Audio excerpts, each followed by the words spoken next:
Hey guys, what's up? This is another tutorial. Today we're going to be talking about how to make a professional 4K time-lapse with a cheap DSLR.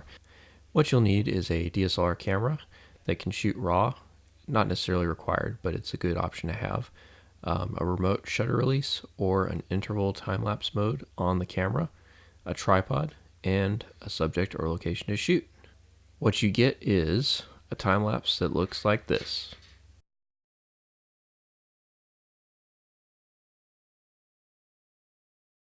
First of all, let's talk about what 4K is. So 4K we're using right here is UHD and 4K cinematic. Here's the visual example. So basically 4K UHD is 3840 by 2160 and 4K cinematic is 4096 by 2160. For this project, we're just going to be using it on YouTube, so you want to use UHD, which is the 3840 by 2160. So we'll go ahead and create a new project in After Effects. We'll make sure the resolution matches, and we also want to keep this at a standard 24 frames per second frame rate. So that's all set. So we'll go ahead and create the project. Okay, so now let's talk about the images that you're going to shoot. So basically you want to shoot enough images to create a decent amount of time. So we're playing this back at 24 frames per second, which means there's 24 frames in every single second. So you want to shoot, if you want to shoot 10 seconds of video, that means you have to shoot 240 frames at minimum in order for you to get 10 seconds of playback time out of that. And you have to consider also your exposure time when doing this, because you can't just shoot 1 frame per second. If it's dark outside, say, for instance, you'll have to shoot a little bit longer exposure, which will throw your count off if you don't factor that in.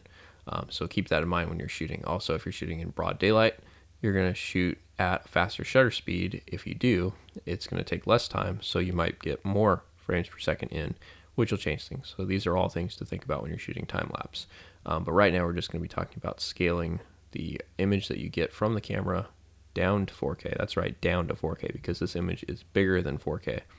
So if you take a look at the actual image file we have from the camera, it's going to be a larger resolution. The actual resolution of the image from the camera is going to be 5184 by 3456, and this is from a Canon 7D.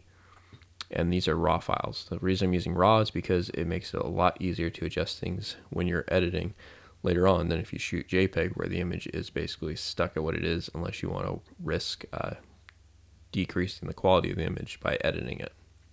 So now we know our original image size, and we have that all up and ready to go. So let's go ahead and import these files. The way you do that is you want to go to your project, right click, go import, file, and you want to select the very first file in your sequence of images. For this sequence we have here, it was image 30, so we're going to go ahead and import image 30, and you'll see how easy this is to do. So you go to select the first one, select open, and we'll go ahead and have that image, and you notice it opens in Camera Raw because it's a RAW file, and this is all through After Effects. So then we'll go ahead and make our adjustments to the image, and when we're happy with it, we'll go ahead and click OK, and you can see it creates an image sequence in After Effects, and that image sequence needs to match your playback frame rate for your actual composition. It looks like the default was set for just under 24 frames per second, so we're going to go ahead and manually change that to 24 frames per second so that it matches up.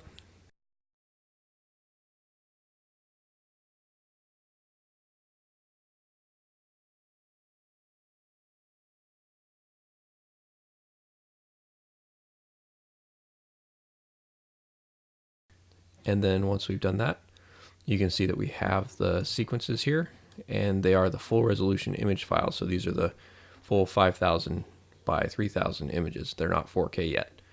And we're going to import those into our composition by just clicking and dragging it down to the timeline. And once we have it in the timeline, we can then scale it down so that it fits closer to the window. The other option you have is making it scale or pan in video. And so you can do that by creating keyframes and then just changing the scaling option or changing the location through transform. And once you're happy with that, you go ahead and change the composition length so that it actually matches your sequence, so you don't have a bunch of dead air at the end of it. and then we'll go ahead and export it. If you choose to export as AVI, you'll get the full quality, but you'll also have a very large file. So make sure you change that to something that's going to be a lower file size if you don't want the full resolution image, because those are hard to play back, and you're not going to upload 26 gigabytes to YouTube. And once you're happy with all of your settings, go ahead and click export, and we'll export the file.